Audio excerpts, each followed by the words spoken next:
Tugasnya dalam mendiseminasikan mengenai budaya positif yang kalau Bapak ingat atau flashback beberapa waktu ke belakang, guru penggerak yang sudah di sekolah kami itu melaksanakan hal ini juga begitu.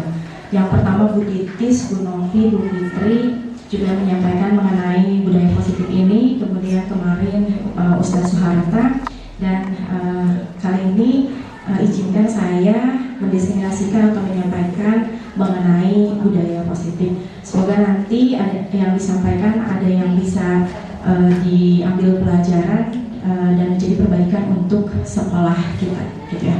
Baik, sekarang kita ke ya, salam dan bahagia Bapak Ibu guru hebat. Ya, jadi bahasan atau sesi kita kali ini adalah diseminasi budaya positif. Nah, agenda yang akan dilalui pada hari ini, pada sesi sekarang adalah yang pertama pembukaan sudah tadi, yang kedua adalah kita akan melihat nanti kompetensinya apa. Jadi selesai dari sesi diseminasi budaya positif ini ada kompetensi yang diharapkan bisa Bapak Ibu miliki, kemudian capaian umum dan capaian khususnya, pemahaman inti, eksplorasi konsep, dan terakhir ada refleksi. Oke, next. Nah, ini kompetensi yang diharapkan di akhir sesi ini. Bapak Ibu diharapkan dapat memahami pentingnya mengetahui kebutuhan belajar dan lingkungan yang memfasilitasi seluruh individu di sekolah agar dapat meningkatkan kompetensinya secara aman dan nyaman. Kemudian bergerak dan menggerakkan komunitas sekolah untuk bersama-sama mengembangkan dan mewujudkan visi sekolah yang berpihak pada murid dan berlandaskan nilai-nilai kebajikan universal. Okay, next. Ini capaian umumnya, memahami konsep pendidikan Ki Hajar Dewantara dihubungkan dengan konsep budaya dan lingkungan positif di sekolah yang berpihak pada murid. Kemudian melakukan evaluasi dan refleksi tentang praktik disiplin dalam pendidikan Indonesia secara umum untuk mendapatkan pemahaman baru mengenai konsep disiplin positif untuk menciptakan diri dengan profil pelajar Pancasila. Berikutnya itu memahami peran sebagai guru untuk membangun budaya positif dengan menerapkan konsep disiplin positif dalam berinteraksi dengan murid. Next. Ini capaian khususnya. Capaian khususnya adalah dapat mendemonstrasikan pemahaman mengenai konsep budaya positif yang di dalamnya terdapat konsep perubahan paradigma stimulus respon dan dari kontrol, kemudian 3 teori motivasi perilaku siswa, motivasi internal dan eksternal, keyakinan kelas, hukuman dan penghargaan, 5 kebutuhan dasar manusia, 5 posisi kontrol dulu dan segitiga restitusi. Kemudian menerapkan strategi disiplin positifnya seperti apa yang memerdekakan murid untuk menciptakan ekosistem sekolah aman dan berpihak pada anak. Oke, ada 3 pertanyaan pemantik. Apakah Bapak Ibu setuju dengan pernyataan ini? Yang pertama, hukuman dapat mendisiplinkan anak. Setuju. Padahal udah tahu jawabannya tidak setuju. Jarang kata Pak Dada. Oke, tidak setuju ya. Oke. Kemudian yang kedua, pemberian hukuman dengan hal positif seperti membaca atau membersihkan halaman sekolah dapat meningkatkan disiplin anak. Bagaimana dengan pernyataan yang kedua? Setuju atau tidak? Untuk yang kedua, sebenarnya saya butuh Bapak Ibu untuk menyampaikan pendapatnya atau reasonnya. Why? Kalau yang pertama tidak setuju. Kalau yang kedua, kan pemberian hukumannya dengan hal positif nih, gitu, membaca, kemudian bersihin halaman sekolah. Apakah itu betul? Setuju atau tidak dapat meningkatkan disiplin anak? Boleh Bapak Ibu mungkin yang berkenan menjawab dan memberikan alasannya untuk raise hand. Oke, Pak Sadari, boleh Pak? Iya, terima kasih misalnya sudah memberikan kesempatan untuk menjawab ya. Kalau yang kedua sebetulnya saya pernah menerapkan juga nih dalam kelas, yaitu bisa mengurus pada kelas ya. Ada beberapa kesepakatan kelas yang disepakati kalau tidak mengerjakan tugas mereka membuat konten imadi. Terus kemudian yang telat saya suruh baca istighfar 5 kali gitu ya. Tapi mereka melakukan itu bahasanya gini, hanya diminta begitu doang gitu. Hanya diminta itu saja. Jadi entahlah harus seperti apa. Ini saya sebetulnya seperti yang kata Pak Dadan, hukuman dapat mendisiplinkan anak atau tidak, kadang-kadang membutuhkan gitu ya, kadang-kadang membutuhkan, tapi hukumannya kita harus hati-hati yang seperti apa yang bisa memang itu bisa memberikan efek jerat tanpa harus berbayar gitu. Paling itu bis. Kalau menurut saya ya, karena beberapa hal saya sudah melakukan juga gitu. Cuma alhamdulillah belum bisa gitu diterapkan dengan baik. Terima kasih warahmatullahi wabarakatuh. Waalaikumsalam warahmatullahi wabarakatuh. Oke, baik, terima kasih Pak Saduri. Boleh tepuk tangan untuk Pak Saduri. Terima kasih atas jawabannya dan juga alasannya. Luar biasa ternyata Pak Saduri di kelasnya sudah menerapkan keyakinan kelas ya. Sudah ada kesepakatan kelas di dalamnya. Kesepakatan kelas atau keyakinan kelas, Pak? Saya minta kesepakatan. Kesepakatan. Oke.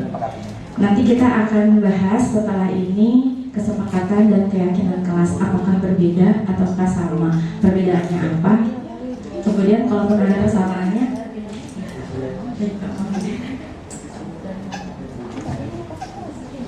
perbedaan keyakinan kelas dengan kesepakatan kelas itu apa? Yang Pak Saduri tadi sudah lakukan, walaupun hukumannya positif, nah jadi Pak Saduri rasa itu efektif gitu ya. Setuju. Nanti kita lihat kalau di Lemkar itu sudah disepakati juga ya Pak ya oleh anak-anak dan oleh guru. Berarti yes itu kesepakatan. Nanti kita akan melihat perbedaannya kesepakatan dan keyakinan itu seperti apa gitu. Kesepakatan kelas dan keyakinan kelas. Dan yang perlu diperbaharui oleh kita nanti ke depannya seperti apa begitu.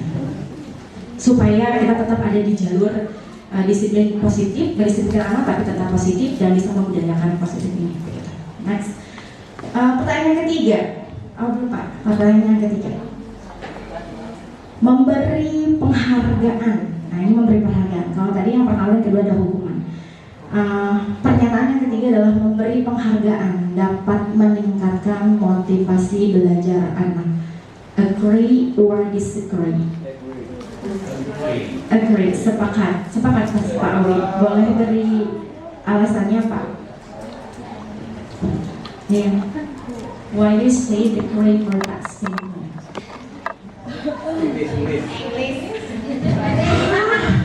Bahasa Inggris. Mr.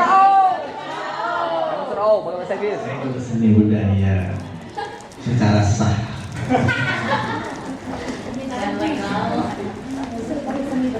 Memberikan penghargaan dapat meningkatkan motivasi belajar anak. Ya sebenarnya sih mengukur diri sendiri ya Bu. Ketika kita diberi penghargaan juga kita meningkat motivasinya. Begitu juga dengan anak-anak, ketika dikasih penghargaan, insya Allah mereka juga meningkat motivasinya. Berbeda ketika kita acuh terhadap mereka, tidak pernah apresiasi, maka tidak akan ada motivasi dalam diri mereka. Kita perlakukan anak-anak ya sebagaimana kita juga ingin melakukan gitu aja.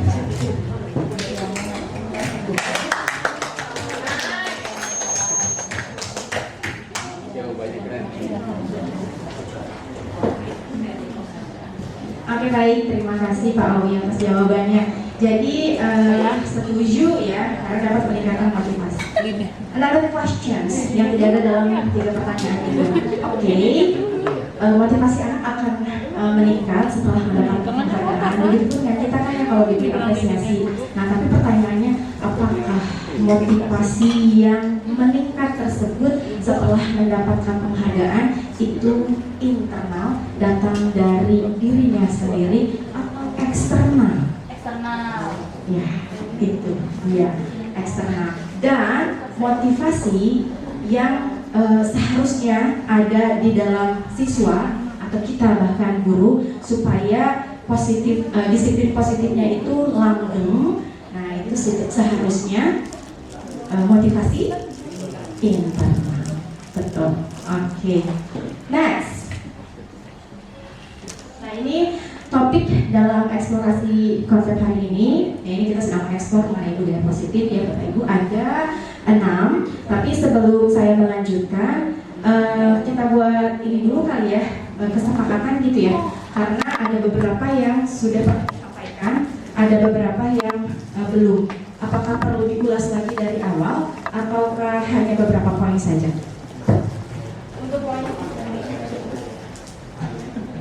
Untuk poin yang pertama, disiplin positif dan nilai-nilai kebajikan universal.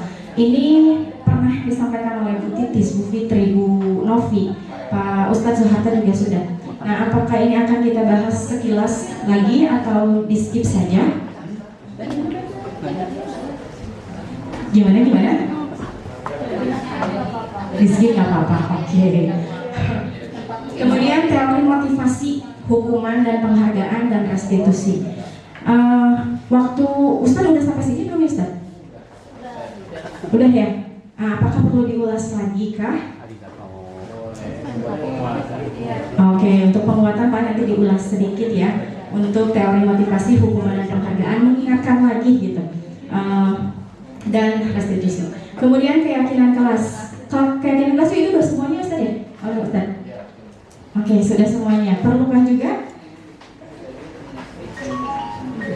Oke, paling sekilas nanti ya keyakinan kelas dan kesepakatan. Mungkin ada yang diterapkan di kelas itu keyakinan kelas menurut guru, tapi ternyata itu hanya kesepakatan, belum keyakinan kelas gitu. Kemudian kebutuhan dasar manusia ya, ada 5 kebutuhan dasar manusia dan dunia berkualitas. Kemudian ada 5 posisi kontrol guru dan segitiga restitusi. 5 posisi kontrol guru sudah dibahaskah oleh Ustadz? Oh belum. Nah, sepertinya ini yang penting ya, karena 5 posisi kontrol guru itu menentukan bagaimana cara kita menyelesaikan konflik jika ada masalah yang datang dari siswa begitu. Jadi gimana caranya tadi kata Pak Sanuri biar bisa menimbulkan efek jerah ke siswa tidak melakukan hal itu atau kesalahan itu lagi, tapi tanpa melukai hati siswa. Nah, ini ada 5 posisi kontrol guru. Oke, next.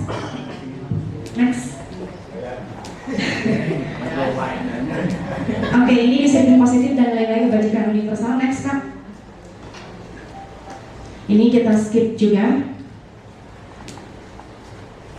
Nah, ini skip juga. Ini sudah ya yang disiplin positif kan di skip aja ya tadi. Oke, skip Pak.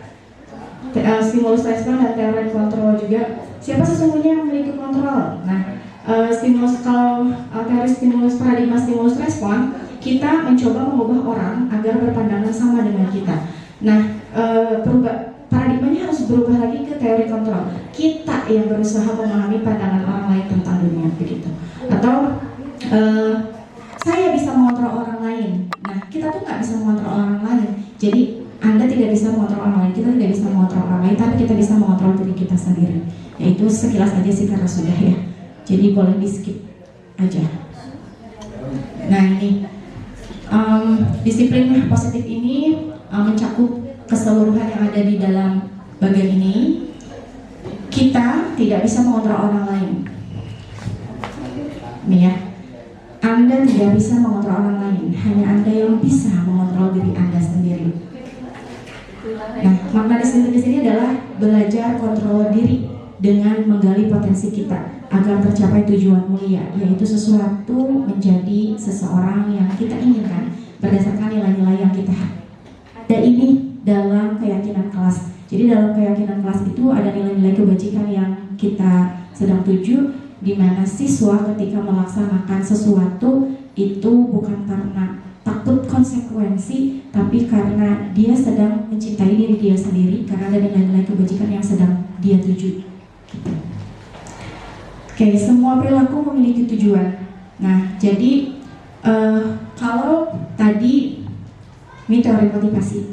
Kalau tadi menjadi meningkat motivasinya setelah mendapat penghargaan, berarti ini motivasinya adalah masih eksternal untuk mendapatkan imbalan.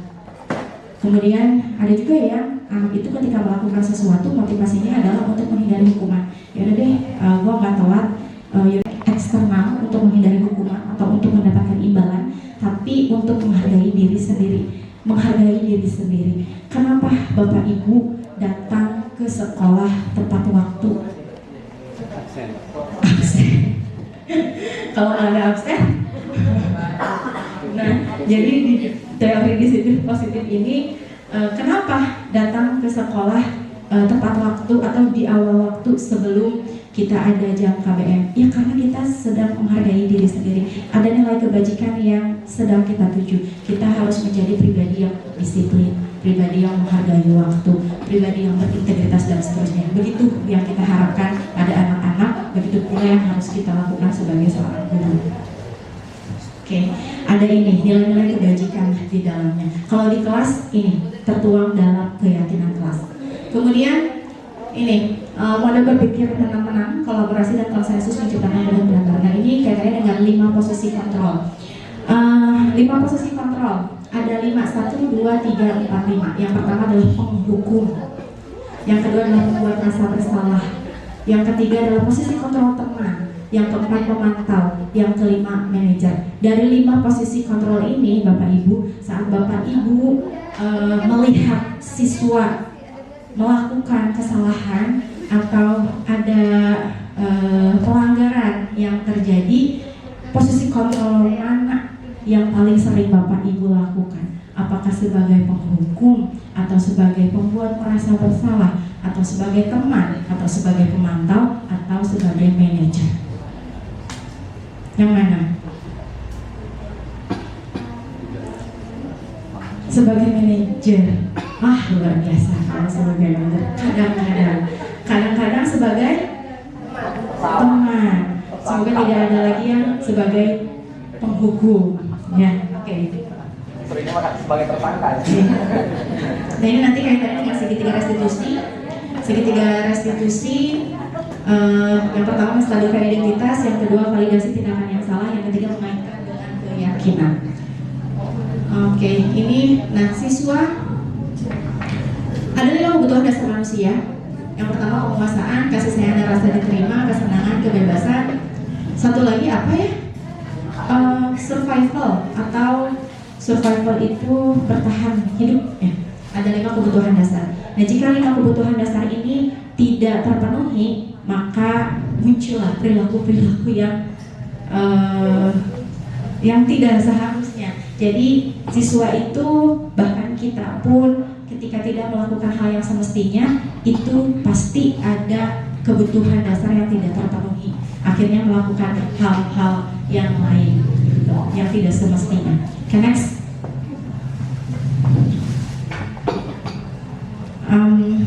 Apakah makna disiplin? Kecenderungan umum bahkan menghubungkan kata disiplin dengan ketidaknyamanan, bukan dengan apa yang kita hargai atau pencapaian suatu tujuan mulia. Ini yang berkembang di masyarakat, yang berkembang di kita. Kata disiplin itu ini berkaitan dengan ketidaknyamanan, bukan dengan apa yang kita hargai. Nah ini kita rubah paradigmanya bahwa disiplin itu tidak berkaitan dengan ketidaknyamanan, tapi justru untuk menghargai diri kita sendiri. Next.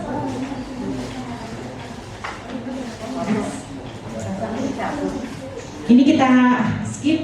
Sebentar Pak, nilai-nilai kebajikan universal. Ya intinya ini deh, karena kita sekarang punya 6 dimensi produk belajar Pancasila. Ini nilai-nilai kebajikan universal yang nanti ada dalam keyakinan kelas, yang nanti ada dalam segitiga restitusi, yaitu yang 6 ini. Dari mana pertama kepada Tuhan Yang Maha Esa dan berakhlak mulia, mandiri, bernalar kritis, berkebinekaan global, bergotong royong dan kreatif. Next. Yang kedua, teori motivasi, hukuman dan penghargaan dan restitusi. Next Pak. Nah ini teori motivasi perilaku manusia. Ini sudah ya tadi ya. Yang 3 ini yang saya bahas. Oke, jadi kita skip juga yang ini. Next. Nah ini merdeka. Merdeka menurut Ki Hajar Dewantara. Merdeka itu artinya tidak hanya terlepas dari perintah, akan tetapi cakap membuat perintah bagi diri sendiri.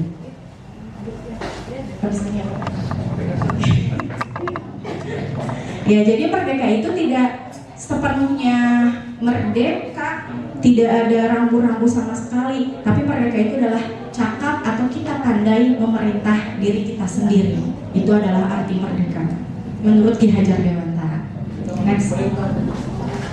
Jadi kurikulum merdeka juga sama begitu ya, bukan tidak ada rambu-rambu. Oke, next. Apa itu restitusi? Restitusi ini proses menciptakan kondisi bagi murid untuk memperbaiki kesalahan mereka. Jadi saat siswa melakukan kesalahan itu ketika direstitusi dengan posisi kontrol yang tadi sebagai manajer atau sebagai pemantau, itu diharapkan siswa bisa kembali ke dalam kelompoknya dengan karakter dia yang lebih kuat gitu. Kalau tidak dilakukan restitusi, tidak menstabilkan identitas dulu, tidak memvalidasi kesalahan mereka, tidak mengaitkan dengan keyakinan apa yang seharusnya mereka miliki, itu ya jangan-jangan terulang lagi, atau ketika siswa melakukan kesalahan itu tidak ada pembelajaran sama sekali yang bisa siswa dapatkan. Jadi ketika siswa melakukan kesalahan dengan restitusi 3 tahapan itu tadi, diharapkan siswa bisa belajar dari kesalahannya, kemudian ya manusiawi melakukan kesalahan tapi tidak ada penghakiman dari kita sebagai guru. Posisi kontrol kita tidak sebagai penghukum atau pembuat merasa bersalah, tapi sebagai manajer. Jadi siswa ke depan bisa memperbaiki kesalahannya karena dia memvalidasi sendiri kesalahannya. Kemudian nanti solusi yang muncul pun datang dari siswa sendiri, bukan dari guru. Oke, jadi kamu harus gini, tidak seperti itu. Karena siswa sudah menyadari kesalahannya, solusinya baiknya kita tanyakan kepada siswa. Oke, solusinya seperti apa? Jadi ibu memanggil kamu ke sini bukan untuk mencari masalah, bukan untuk melihat siapa yang salah, tapi kita untuk mencari solusi bersama. Dulu solusinya apa supaya hal ini tidak terulang lagi, dan kembalikan ke siswa begitu, supaya siswa menggali sendiri. Oh ya, saya harus seperti ini tuh karena kesadaran dia sendiri, bukan karena arahan kita harus begini. Nah, sepertinya ini penting untuk para walas juga ya, bukan hanya untuk guru BK gitu, bahkan untuk guru mapel yang bukan walas pun penting juga, karena di setiap mata pelajaran kita masing-masing kayaknya ada aja tuh gitu kasus yang muncul, dan itu tetap harus kita tangani dengan ini, idealnya adalah dengan segitiga restitusi gitu, dimana siswa distabilkan dulu identitasnya. Gak apa-apa ya membuat salah manusiawi gitu. Tidak langsung kamu ngapa buat selain kemudian memvalidasi tindakan yang salah supaya siswa paham, oh ya tindakan saya salah, dan terakhir adalah mengaitkan dengan keyakinan. Okay, next. Ini ciri-ciri restitusi. Restitusi bukan menebus kesalahan, namun untuk belajar dari kesalahan. Restitusi ini dapat memperbaiki hubungan. Ya, bayangkan kalau posisi kita sebagai penghukum, ya udah, anak itu bisa jadi nanti anak itu jerah atau bahkan nggak mau kenal lagi gitu. Ketemu di jalan nggak mau nyapa lagi. Dan restitusi ini tawaran ya, bukan paksaan. Itu dia makanya solusinya dikembalikan ke siswa. Kemudian restitusi menuntun untuk melihat ke dalam diri. Restitusi mencari kebutuhan dasar yang mendasari tindakan. Nah itu pasti ketika siswa melakukan kesalahan itu pasti ada kebutuhan dasar yang tidak terpenuhi. Nah, saya pernah mendapati siswa yang terlambat masuk ke kelas saya. Memang pagi hari sih setelah upacara. Kesepakatan saya adalah siswa itu, kesepakatan kita di kelas, mereka tidak masuk ke kelas lebih dari 10 menit. Toleransinya adalah 10 menit dari pukul 8 setelah upacara. Nah ternyata masuknya lewat dari pukul 8.10. Ketika ditanya, ketika direstitusi, ternyata lapar nih, mampir kantin dulu, sarapan. Berarti ada kebutuhan dasar yang belum terpenuhi sehingga dia melakukan hal itu. Kebutuhan dasarnya survival, bertahan hidup, lapar.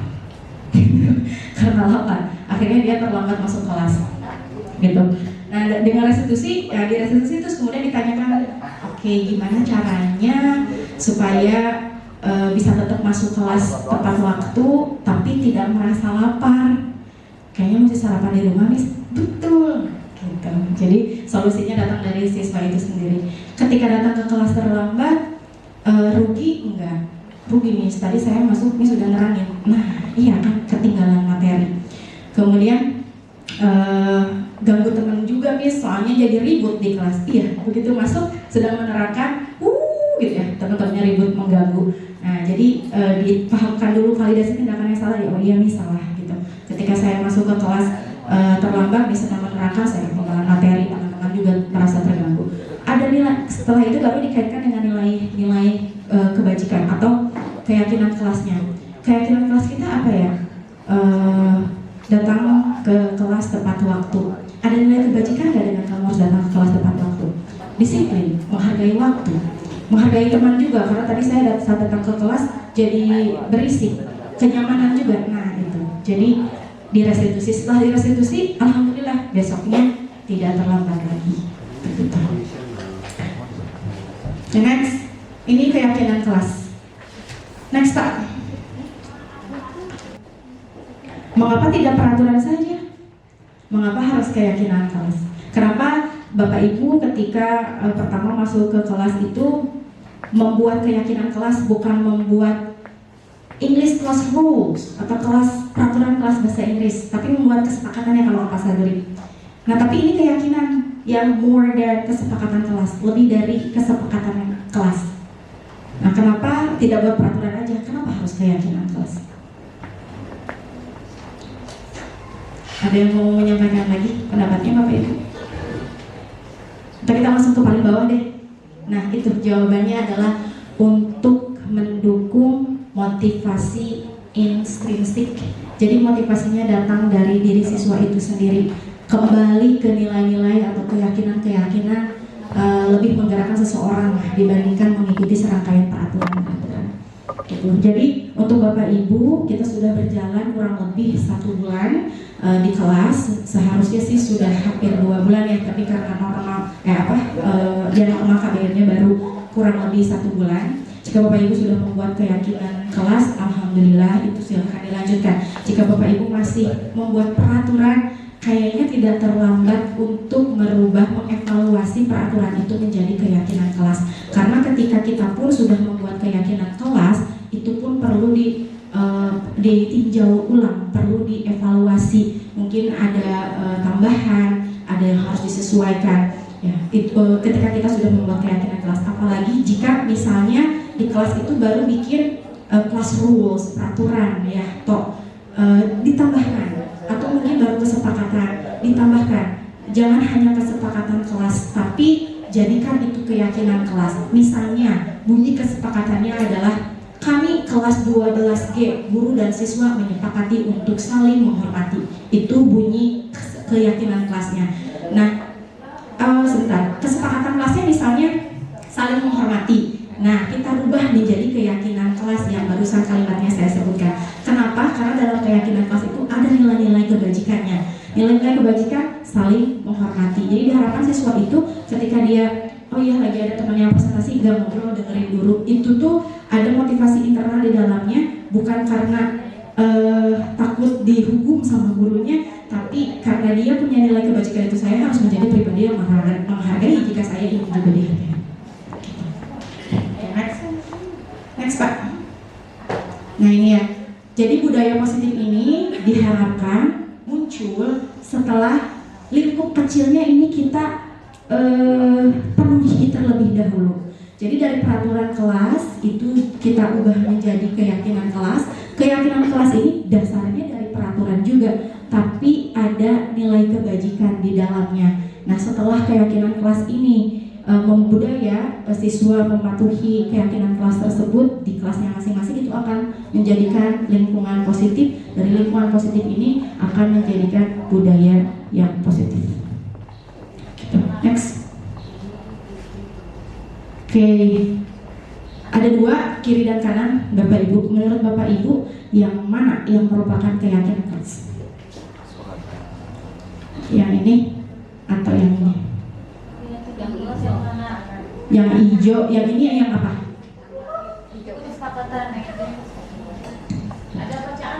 Iya, ada bacaannya. Ini sama-sama kesepakatan kelas ya. Ini kesepakatan kelas, ini kesepakatan kelas. Nah pertanyaannya adalah yang mana yang merupakan keyakinan? Yang ada kami adalah yang keyakinan. Betul. Keyakinan kelas kami, guru dan murid yang saling menyayangi. Ada nilai kebajikan di dalamnya. Menyayangi. Semangat. Saling menyayangi. Akhirnya menikah. Udah mau buang sama Pak Reja.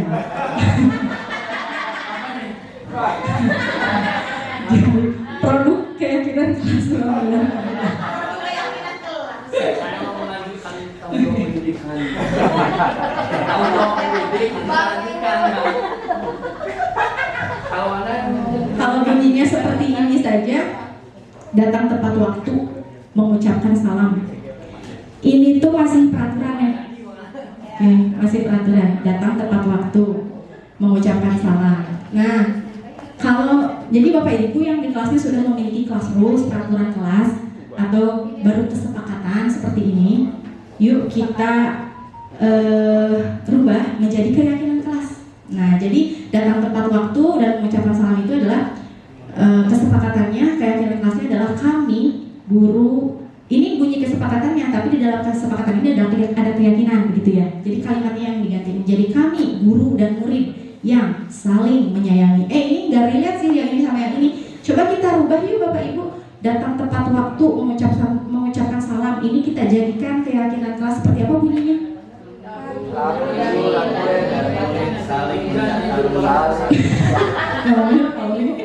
menghargai waktu. Oh, ya saling menghargai waktu. Kami guru dan murid yang saling menghargai waktu. Artinya datang ke kelas tepat waktu. Kami murid yang peduli dengan teman-teman. Ini bisa dengan tertib mungkin nih, tertib.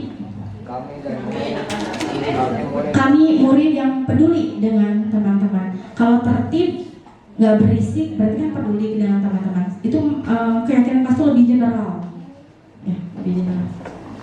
Di dalamnya bisa terkandung beberapa kesepakatan. Okay, next. Nah, ini kegiatan pendalaman keyakinan kelas. Jadi setelah memiliki keyakinan kelas, itu baiknya Bapak Ibu menggambarkan perilaku disiplin positif di kelasnya itu seperti apa dengan tabel Y dan tabel T ini. Ini harus dijalankan terutama untuk anak SD. Kalau untuk anak SMA, kita kan anak-anak SMA berpikirnya udah bisa abstrak ya. Jadi tanpa digambarkan seperti ini pun akan paham. Tapi kalau untuk anak-anak SD kayaknya penting. Kalau kita ini di skip mungkin tidak apa-apa asal ada penekanan nilai kebajikan di kelas sesuai dengan kesepakatan itu seperti apa gitu. Ini kita skip aja sepertinya.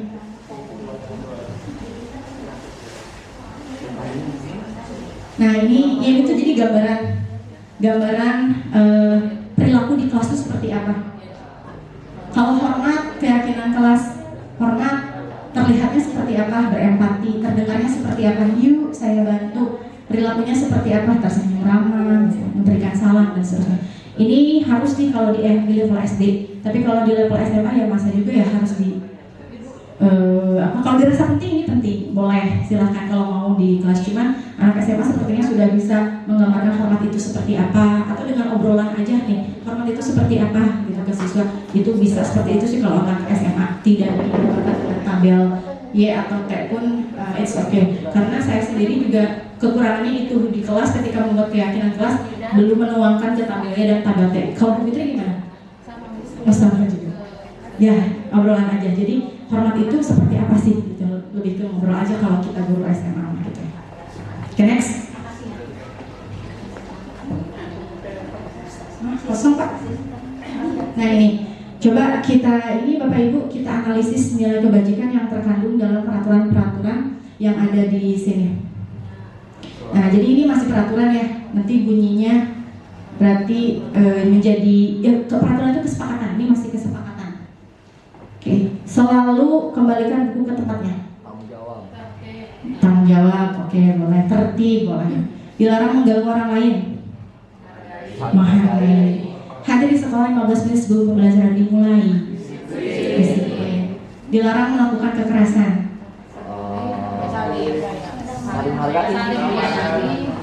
Iya, saling menyayangi, peduli. Dilarang menggunakan narkoba.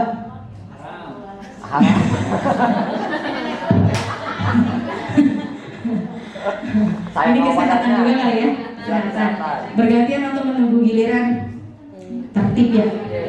Oke. Gunakan masker. Kesehatan. Jangan berlari di kelas atau koridor.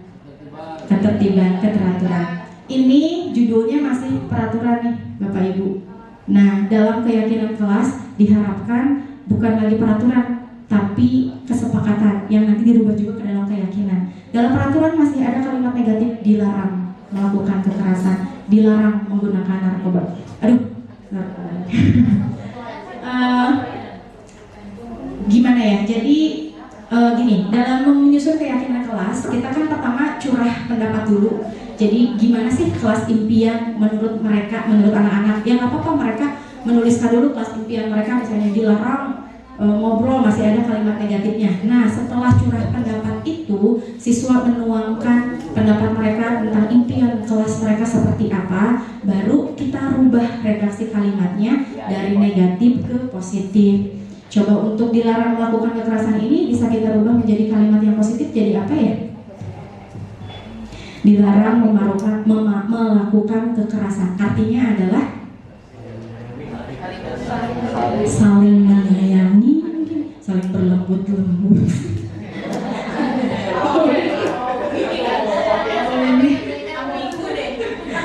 Oke, saling menyayangi. Nah, bisa kita rubah. Jadi setelah Bapak Ibu meminta ke siswa untuk menyatakan kesimpulannya seperti apa, kalau ada yang negatif dirubah dulu menjadi kalimat positif. Setelah merubah menjadi kalimat positif, setelah itu baru kita analisis nilai kebajikan yang terkandung di dalam setiap kesepakatan itu apa. Nah, tadi dilarang melakukan kekerasan itu kalimat kesepakatannya atau bunyi keyakinan kelasnya adalah kami siswa-siswi yang saling menghormati, terdapat nilai kebajikan menghormati di dalamnya gitu. Nah, setelah dirubah baru dianalisis nilai kebajikannya. Oke, next. Nah, ini jawaban yang tadi.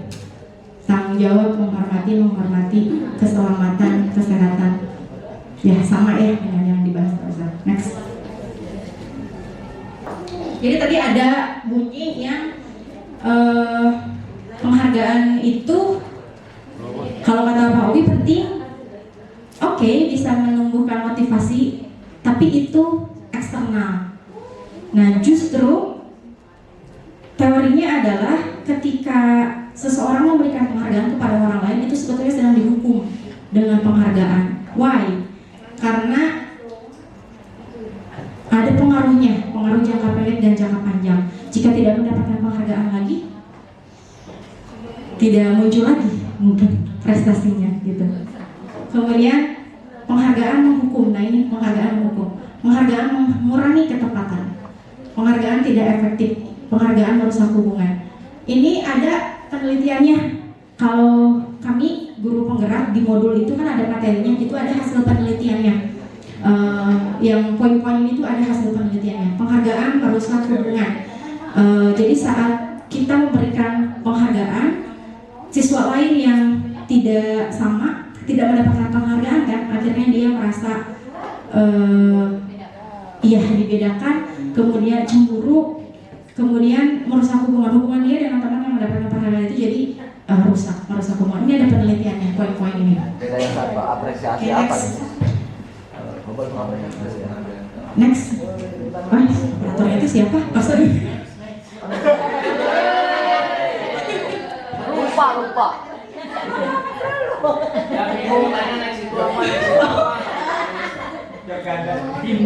Oke, kemudian penghargaan menurunkan kualitas, penghargaan mematikan kreativitas, dan penghargaan mengurangi motivasi intrinsik. Oke, next. Jadi judulnya dihukum. Justru penghargaan itu adalah menghukum. Oke, kita sama-sama menganalisis lagi, Bapak Ibu. Ada beberapa tindakan guru di sini. Kita analisis apakah tindakan ini merupakan konsekuensi atau merupakan hukuman, atau jangan-jangan kita masih melakukan hukuman ke siswa kita. Yang pertama, mencatat 100 kali di dalam buku kalimat "saya tidak akan terlambat lagi karena terlambat ke sekolah". Saya pernah mengalami ini waktu zaman SD, Bapak Ibu. Ada yang mengalami nggak?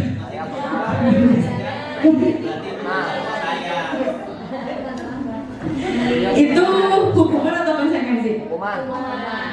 Hukuman. Kalau mau dong yang beda nih tentang kasih sayang. Sepakat hukuman ya, hukuman. Kemudian lari mengelilingi lapangan basket 2 kali karena terlambat hadir di sekolah. Hukuman olahraga. Olahraga. Oke. Hukuman atau konsekuensi Bapak Ibu? Hukuman. Konsekuensi. Seperti Hukuman. Hukuman. jawabannya ada ya. Emang konsekuensi. Hukuman. Murid diminta untuk push up 15 kali karena tidak menggunakan masker ke sekolah. Ini mah zaman Covid ya. Kalau zaman sekarang nih misalnya murid diminta push up 15 kali karena tidak pakai topi saat upacara. Jadi ingat sisi Jadi ingat sesi. Itu hukuman atau konsekuensi? Hukuman. Hukuman. Hukuman. Hukuman. Tadi sore Hukuman. Kalau sudah ada kesepakatan gimana gitu ya? Kata udah ada kesepakatan memang push up 15 menit gitu ya. 15 menit tuh. Push up 15 kali gitu. Berarti itu bukan hukuman dong. Nah, kalau sudah ada kesepakatan berarti ada konsekuensi. Ada hukuman, ada Di sini tidak dibahas soal peraturan, ada hukuman. Ada kesepakatan, ada konsekuensi. Tapi ini, hukuman. nah konsekuensinya, konsekuensi yang benar itu adalah konsekuensi yang relate. Jadi kalau ini relate nggak ya? Diminta push up karena tidak menggunakan masker ke sekolah. Diminta push up karena nggak pakai topi. Relate tidak? Berarti it's not consequence. That's punishment. Berpulang Itu adalah topi hukuman. baru. Nah, jadi Bapak Ibu, kembali lagi ke keyakinan kelas nih tadi. Kalau sudah Miss, kalau suruh beli topi ke koperasi tuh konsekuensi ya? Iya. Iya dong. itu relate sih. Konsekuensi Miss ya. Ada kok topinya di rumah, masa harus beli lagi? Ya kan konsekuensi dia. Ditinggalin topinya. siapa nggak dibawa? Nah. Tetap mempertimbangkan sisi lain juga ya, Bapak Ibu, kemanusiaan dan seterusnya gitu. Masa anak nanti beli topi tuh beli tiap Senin kayak gitu. Dan pokoknya mau topi. Itu konsekuensi yang membuat efek jerah nih. Oke. Kembali lagi ke tadi Bapak Ibu keyakinan kelas. Jadi tadi sudah merubah kalimat negatif ke positif, kemudian menganalisis nilai-nilai kebajikan yang terkandung di dalamnya. Nah setelah itu kita buat konsekuensi. Kata berarti harus ada konsekuensi. Konsekuensinya yang relate. Kalau siswa terlambat masuk ke kelas, konsekuensinya apa? Push up 15 kali. Is that relate? Tidak. Berarti apa ya yang ini konsekuensinya? Bisa sesuaikan dengan pelajaran. Kalau dalam bahasa Inggris, ya dengan bahasa Inggris nih misalnya vocabulary gitu ya, atau enggak ya apa deh yang masih berkaitan dengan pelajaran kita, begitu. Mereka nya Boleh kalau anak-anak mau. Biasanya nggak mau. Oke, next. Menggantikan kertas tugas teman yang telah dicoret-coret. Konsekuensi, betul. Relate ya, kan kertasnya dicoret-coret ya digantikan. Nah ini hukuman dan konsekuensi. Hukuman itu sesuatu yang menyakitkan karena datang dari salah satu pihak saja. Pihak yang satunya lagi merasa tersakiti. Sementara konsekuensi itu sesuatu yang harus terjadi. Jadi dia paham, oke, ini konsekuensi harus saya dapatkan karena saya tidak melakukan ini. Jadi tidak menyakiti salah satu pihak karena berdasarkan kesepakatan kedua belah pihak. Kemudian hukuman itu paksaan. Kalau konsekuensi ini stimulus dan tanggapan. Hukuman itu anak belajar untuk menyembunyikan kesalahan. Konsekuensi anak belajar untuk mematuhi peraturan. Nah ini 5 kebutuhan dasar manusia. Yang pertama, bertahan hidup, survival, makan, kasih sayang dan rasa diterima, penguasaan, kebebasan, kesenangan. Nah ini jadi ketika melakukan kesalahan itu anak pasti ada kebutuhan yang tidak terpenuhi. Ada anak yang di kelas caper, itu pasti ada kebutuhan yang tidak terpenuhi. Apa tuh? kasih sayang Dan rasa diterima. Jadi ketika anak melakukan kesalahan itu kita analisis dulu, kita lihat dulu alasannya apa. Next, oh ini. oh iya Apa yang terjadi jika kebutuhan dasar manusia tidak terpenuhi? apa yang Itu akhirnya anak melakukan kesalahan. Ini tadi sempat dibahas sedikit 5 posisi kontrol guru.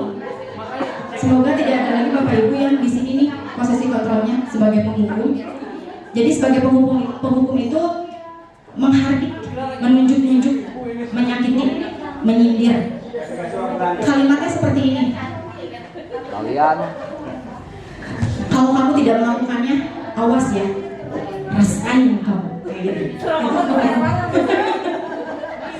Itu menghukum.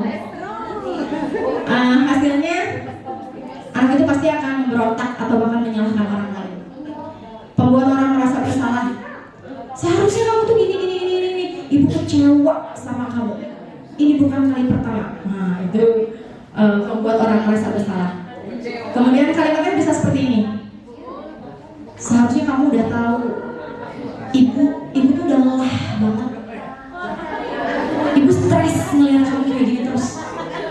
Kayak gitu nggak dibawain? ya betul. Beda gitu. Capek ibu tuh ngadepin kamu. Aku lemah. Itu membuat orang merasa bersalah. Oke, kemudian kalau posisi kontrol kita sebagai teman, ini juga kurang ideal ya. Yang ideal itu adalah sebagai manajer, sebagai pemantau juga ya boleh lah. Tapi sebagai batasnya dari sinilah, sebagai teman masih diperbolehkan, tapi ini kurang ideal juga. Misalnya, ayolah lakukan ini. Gitu, itu masih sebagai teman. Jadi bahasanya juga seperti ke teman. Gitu. Masa kamu nggak mau? Ingat nggak? Dulu kan ibu pernah bantu kamu. Sekarang kamu bantu ibu untuk tidak begini begitu. Nah itu masih sebagai teman. Balas budi gitu ya. Teman pasti sebagai seorang teman. Ini pemantau. Nah kalau pemantau itu based on data, menghitung dan mengukur. Jadi berdasarkan peraturan banget. Apa peraturannya? Kalau harus gitu ya gitu. Nah tadi kalau kata Bu Sri kejam, guru pemantau itu bisa jadi kejam. Jadi idealnya adalah manajer, masih tetap ada sisi lain yang dipertimbangkan gitu. Tadi pakai sepatu itu oke, kalau peraturannya harus sepatu hitam, anak tidak memakai sepatu seharian kan masih relate tuh. Itu pemantau berarti karena berdasarkan peraturan. Tapi bukan manajer yang bisa win-win solution. Solusinya tidak win-win, anak masih tetap merasa dirugikan atau tersakiti gitu ya. Jadi ini posisi kontrol yang paling ideal adalah manajer. Gurunya itu berbuat dengan mengajukan pertanyaan-pertanyaan. Jadi kita mengajukan pertanyaan untuk menganalisis dulu kenapa siswa melakukan ini, kenapa siswa melakukan itu. Dan perkataannya seperti ini contohnya. Apa yang kita yakini? Apa yang bisa kamu kerjakan untuk memperbaiki masalah ini? Nah itu dikembalikan. Biarkan siswa mempunyai solusinya sendiri supaya hadir dalam diri siswa itu. Oke, saya salah dan saya berarti harus melakukan ini untuk memperbaiki kesalahan ini gitu. Bukan based on perintah instructions dari kita. Kamu berarti harus begini, begitu. Tapi datang dari siswa itu sendiri. Oke. Ya, pertanyaan yang berikutnya. Ini Bapak Ibu ada 1, 2, 3, 4, 5, 6. Ini siapa yang mengatakan saya kecewa sekali dengan kamu? Bukan 5 posisi kontrol yang tadi gitu loh. Apakah penghukum ataukah pembuat merasa bersalah atau teman, pemantau atau manajer? Saya kecewa sekali dengan kamu. Pembuat merasa bersalah. Kemudian kamu tidak pernah benar melakukannya. Penghukum. Kamu kayak nggak pernah benar. Yang bilang gitu itu Rasa bersalah. 5 posisi kontrol merasa bersalah atau penghukum? Salah. Merasa bersalah, oke. Nanti ada jawabannya setelah ini. Ayolah, lakukan ini ibu, please. Teman. Apakah kamu mau mendapatkan stiker bintang hari ini? Manajer. Wah itu bukan, itu beberapa penghargaan. Beri penghargaan. Teman. Apa tuh? Kasih stiker bintang. Mau mendapatkan stiker bintang hari ini? Teman. Nanti kita lihat ya sebagai apa tuh. Bagaimana kamu bisa menyelesaikan masalah ini? Jadi bagaimana bisa menyelesaikan masalah ini manajer? Kemudian kamu selalu yang paling terakhir. Menyalahkan. Membuat bersalah. Kita lihat jawabannya. Nih yang pertama betul, membuat orang merasa bersalah. Kamu tidak pernah benar melakukan ini, penghukum nih Pak Sadiri ya. Kemudian ayo lakukan ini teman-teman. Apakah kamu mau mendapatkan stiker? Ini pemantau. Jadi berdasarkan aturan aja. Jadi aturan konsekuensi. Kita punya kesepakatan ini yang bisa jawab dapat stikernya itu pemantau. Kemudian manajer ini betul yang terakhir yang menghukum.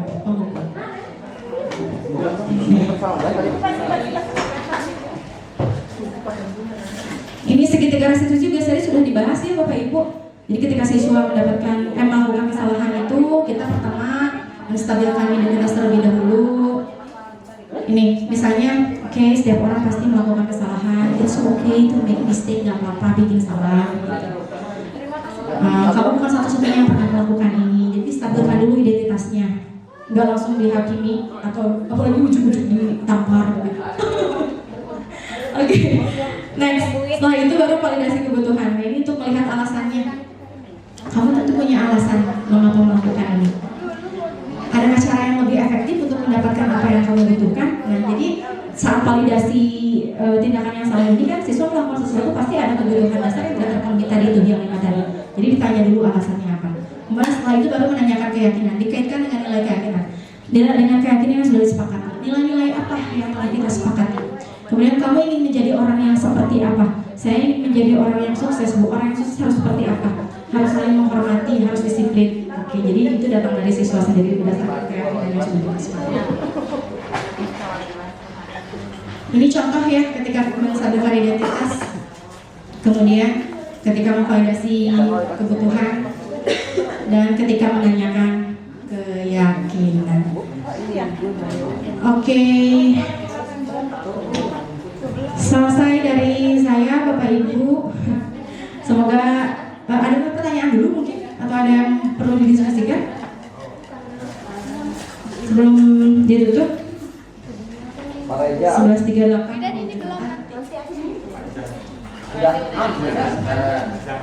Ada yang bertanya? Tidak ada. Ada yang mau didiskusikan? Oke, Bu Fitri. Bu Fitri mah udah masternya tuh. Mama Dede. Sedikit saja.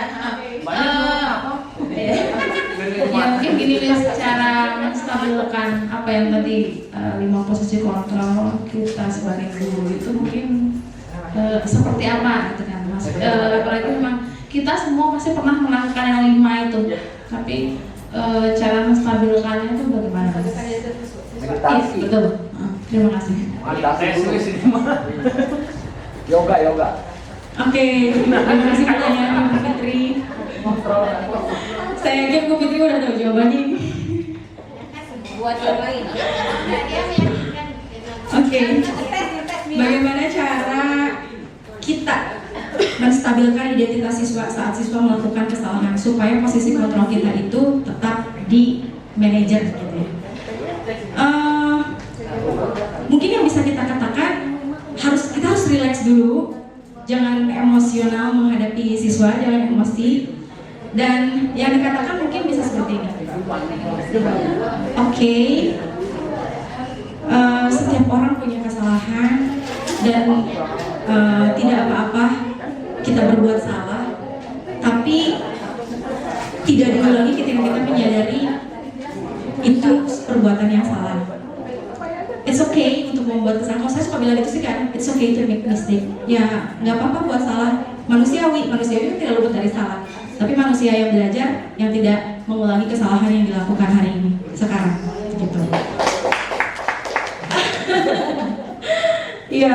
Kalau saya biasanya seperti itu. Jadi biar siswanya tenang dulu. Oh iya, nggak takut gitu ya. Atau ini nih Bu, ada beberapa contoh nih. Nah ini, menstabilkan identitas. Ini cara kita menstabilkan identitas. Boleh dibacakan mungkin oleh siapa? Bu Nita mau? Guru pakai ekspresi. Oke, guru berkata berbuat salah itu hal yang manusiawi. Kemudian tidak ada manusia yang sempurna. Bapak atau ibu juga buat salah. Ngomong ke siswa ini, ekspresinya mana? Ekspresi dong.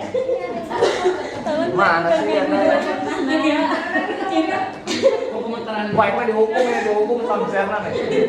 Kita pasti bisa menyelesaikan masalah ini. Kemudian bapak atau ibu tidak tertarik untuk mencari tahu siapa yang benar, siapa yang salah. Bapak atau ibu lebih tertarik untuk menyelesaikan masalah. Kemudian terakhir, kalau kamu masalah menyalahkan dirimu sendiri terus menerus, apa kamu bisa bersikap baik pada dirimu sendiri? Emang kamu salah. Terima kasih Bu Rita. Itu Bu Fitri ya beberapa contoh kalimat ya nanti tentunya harus di-adjust atau disesuaikan dengan yang kita hadapi seperti apa gitu Kak. Ini contoh kalimat yang bisa kita sampaikan ke siswa untuk melakukan untuk menstabilkan identitas saat kita melakukan studi 3 restitusi. Ya kalau saya begitu biasanya tadi it's okay to make mistake. Terus juga I frequently make mistake. Saya juga sering buat salah gitu. It's normal, itu manusiawi. Tapi ibu datang ke sini, ibu memanggil kamu ke sini, Miss manggil kamu ke sini bukan untuk mencari kesalahan kamu ya, tapi kita untuk sama-sama cari solusi. Nah, begitu. Saya sering buat masalah. Bu Fitri masuk ke pulau. Bu Fitri masuk. Saya bukan baca Miss Jumat, Miss Jumat. Iya, gimana? Tapi apa maksudnya kayak ada anak membuat salah nih. Kalau saya kan untuk yang tadi posisi remote control itu masih statusnya apa? Bonita. Kurang stabil itu loh guys. Kadang-kadang kalau misalkan anak membuat salah, saya tanya keyakinan kelasnya apa gitu kan. Langsung ke situ berarti ya? Kemudian tapi kalau misalkan mereka udah diem segala macam, kesalahan saya tinggal. Nggak apa-apa Bu, biar kitanya nggak meledak emosinya saat itu. Jadi nggak apa-apa ditinggal dulu, tapi nanti ngobrol di akhir. Memang begitu. Jadi aja nanya, ngadem dulu di ruang. Jadi melakukan restitusi itu boleh tidak langsung saat siswa melakukan kesalahan. Jadi nanti sepulang sekolah atau saat selesai pelajaran baru dipanggil ngobrol. Nah, begitu. Oh itu, iya. Saya lakukan. Menurut saya that's okay. Oke Bapak Ibu, jika sudah tidak ada yang ingin diskusi, Pak Ibu ada lagi ya? Oke. Kayak Jumatan ya orangnya.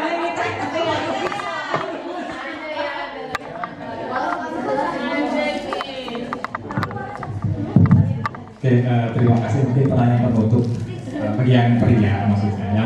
Yang perempuan terus saja lanjut ya. Oke, satu saja sebenarnya terkait dengan tadi kesepakatan buat kebijakan saya sama kebijakan apa?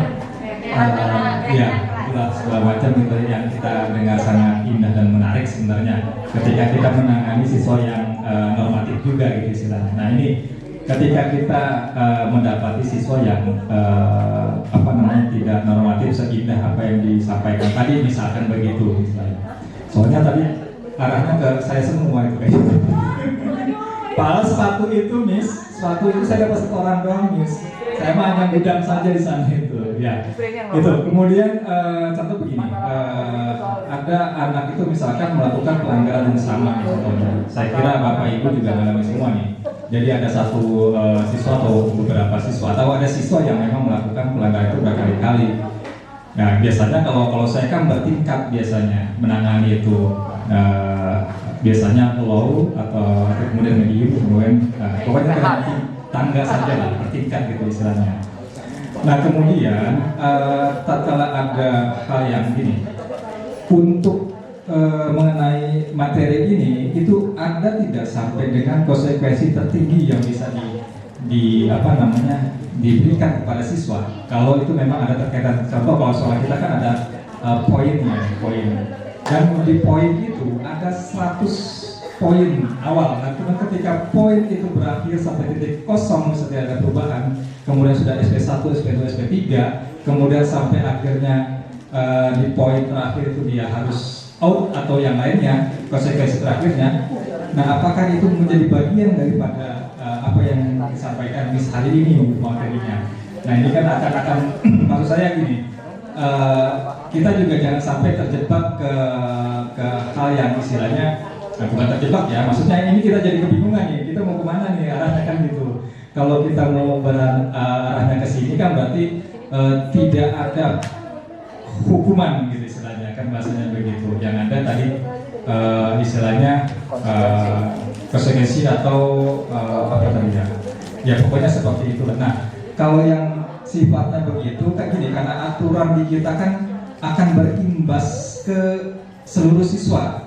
Apa yang menjadi keputusan sekolah itu akan menjadi imbas bagi seluruh siswa. Nah, itu pertaruhannya dan hal-hal yang lainnya, sehingga ketika kita tidak, ya dilemanya begitu, ketika itu tidak ada ketegasan dalam menentukan arah apa yang harus diberikan pada anak itu, khawatir imbasnya kepada yang lain juga, karena persepsi anak kan kadang-kadang berbeda dengan persepsi kita gitu kan istilahnya.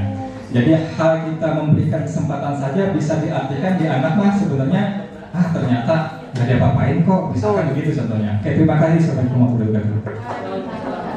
Terima kasih Pak Ibu, pertanyaannya yang ditanyakan oleh Pak Ibu ini lebih luas lagi, bukan hanya ke sebatas keyakinan kelas kayaknya gitu. Jadi sekolah penting, perlu kayaknya untuk membuat keyakinan sekolah gitu.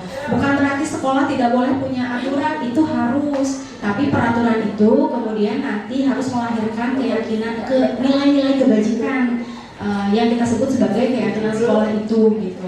Iya betul, keyakinan sekolah itu. Jadi sekolah terlebih dahulu perlu membuat keyakinan sekolah sih Pak. Tapi apa yang pernah dilakukan Pak Herman di lapan waktu upacara itu saya rasa sudah masuk ke keyakinan sekolah, ya masih ya, menanyakan berarti kita harus datang ke kelas ke sekolah pukul berapa, kalau tidak berarti konsekuensinya apa, dan anak mengucapkan itu sendiri, konsekuensinya bersih musola gitu. Walaupun itu tidak relate, tapi disepakati. Nah, memang seharusnya kesepakatan itu sesuai dengan kesalahannya apa sih, tidak melenceng gitu ya. Memang seharusnya memang cukup sulit untuk mengatasi hal itu level sekolah, tapi untuk ini kan dimulai, budaya positif ini dimulai dari kelas dulu lingkup terkecil ya. At least di lingkup terkecil di dalam kelas kita masing-masing itu sudah mulai terbiasa dengan keyakinan kelas, motivasi yang datang dari siswa untuk melakukan sesuatu atau kesepakatan itu adalah karena motivasi internalnya bukan eksternal. Nah, itu nanti akan menciptakan lingkungan yang positif dan akan menjadikan budaya yang positif. Jadi sebenarnya dari kelas kita sendiri dulu saja. Kalau untuk level sekolah, peraturan saya rasa tetap harus ada peraturan. Nanti berarti kalau ada peraturan ada hukuman dong. Yes, ada peraturan berarti ada hukuman. Nah, itu dia pentingnya ada keyakinan sekolah. Jadi ini berbicara lebih luas lagi. Walaupun tetap ada peraturan, karena keyakinan pun itu datangnya dari peraturan-peraturan juga. Hanya peraturan tersebut diterjemahkan. Jadi terdapat di dalam peraturan tersebut tetap ada nilai-nilai kebajikan yang siswa yakini bahwa saya harus seperti ini, seperti itu, dan seperti apa. Dan ada konsekuensinya, siswa paham konsekuensinya harus seperti apa. Jadi ketika Pak Ibu menteri siswa, memang idealnya dengan segitiga restitusi yang tadi disampaikan itu, tapi ada beberapa siswa yang kadang menyepelekannya. Ini memang proses yang harus terus digali gitu ya, dibangun, dibenahi, sehingga budaya positif ini bisa muncul di siswa, tapi tanpa siswa merasa dihukum, tanpa siswa merasa direndahkan, tanpa siswa merasa dipermalukan, tapi dia menyadari akan kesalahannya dan bisa melakukan perbaikan ke depannya. Ini PR kita bersama sih, memang sulit ya, apalagi guru BK gitu yang sering banget menangani siswa. Hampir pukul 12 Bapak Ibu, jadi nanti kita diskusi lebih lanjut ya Bapak Ibu. Pak Ibu gitu terutama, nanti kita nanti kita bisa diskusi lebih lanjut ya setelah ini. Oke Bapak Ibu, terima kasih atas waktunya. Mohon maaf juga ini sampai hampir pukul 12, alhamdulillah sih selesai setelah dulu. Kita tutup dengan membacakan hamdalah bersama-sama. Terima kasih Bapak Ibu. Hadanallahu wa iyyakum ila siratal mustaqim. Wassalamualaikum warahmatullahi wabarakatuh.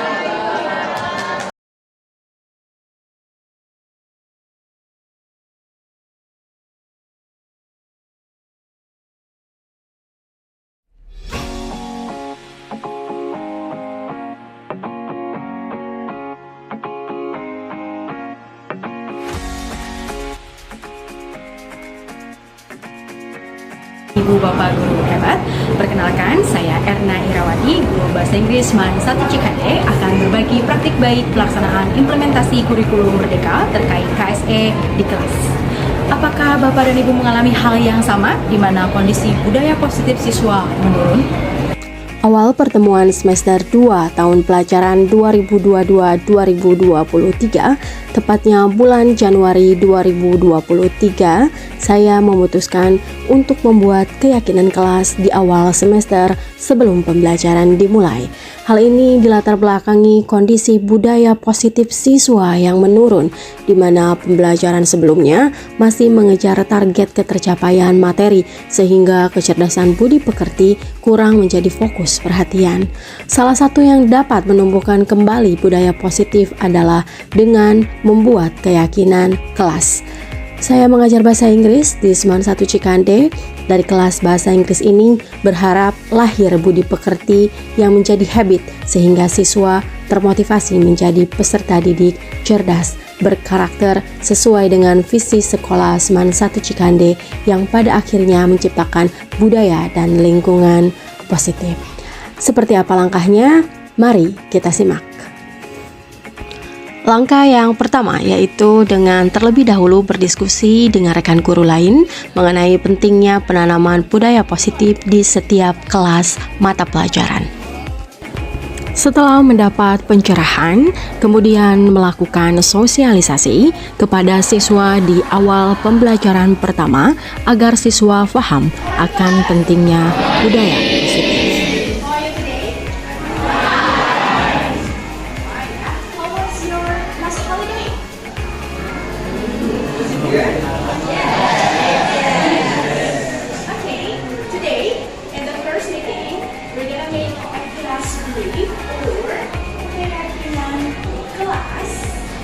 Biasanya kita buat kesepakatan kelas ya di semester sebelumnya.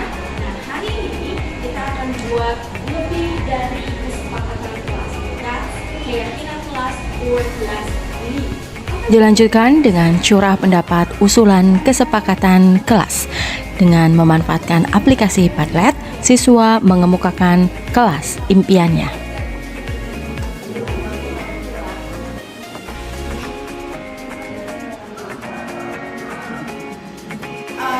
Setelah tadi kalian mencurahkan pendapat kalian tentang kelas impian kalian, sekarang kita kelompokkan usulan-usulan kelas impian kalian ke dalam nilai-nilai. Setelah itu, bersama-sama meninjau usulan, mengelompokkannya menjadi nilai-nilai kebajikan, dan terakhir menyepakatinya.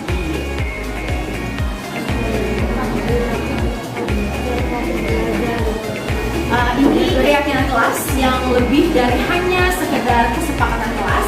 Jadi saat kalian bersikap menghormati guru, menghormati orang lain, tidak ngobrol saat temannya sedang presentasi di depan misalnya, itu bukan karena kalian takut konsekuensi yang akan kalian dapatkan, tapi karena kalian sedang meyakini ada nilai-nilai kebajikan yang sedang kalian tuju, yaitu menghormati, menghargai, rasa hormat. Ya, dari kelas kecil ini, jika kalian teguh pada keyakinan kelas ini, akan lahir pribadi-pribadi yang lebih baik.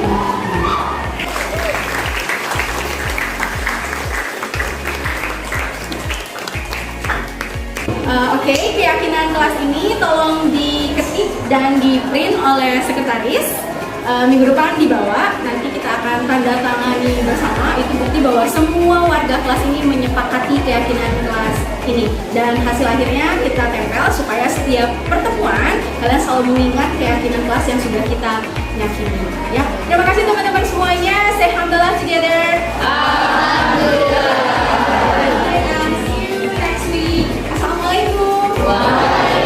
Keyakinan kelas kemudian disalin siswa dalam karton, ditandatangani seluruh siswa dan saya selaku guru mata pelajaran bahasa Inggris, kemudian ditempel di tempat yang mudah terlihat di kelas agar mereka selalu diingatkan akan keyakinan kelas yang disepakati saat melihat dan membacanya.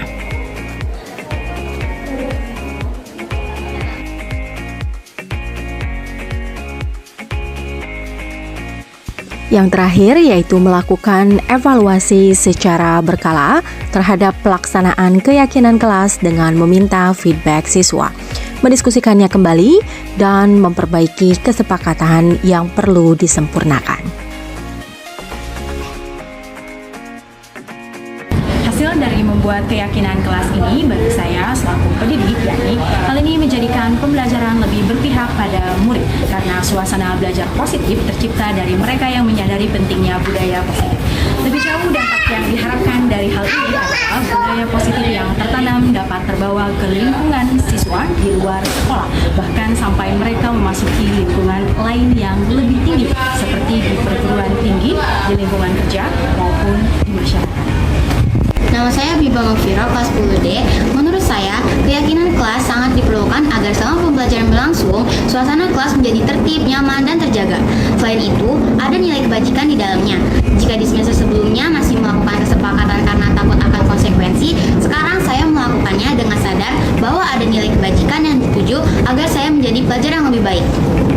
Kedepan, saya akan terus melakukan inovasi penerapan kurikulum merdeka sehingga siswa yang berkarakter profil pelajar Pancasila dapat terwujud. Terima kasih, salam dan bahagia Bapak Ibu Guru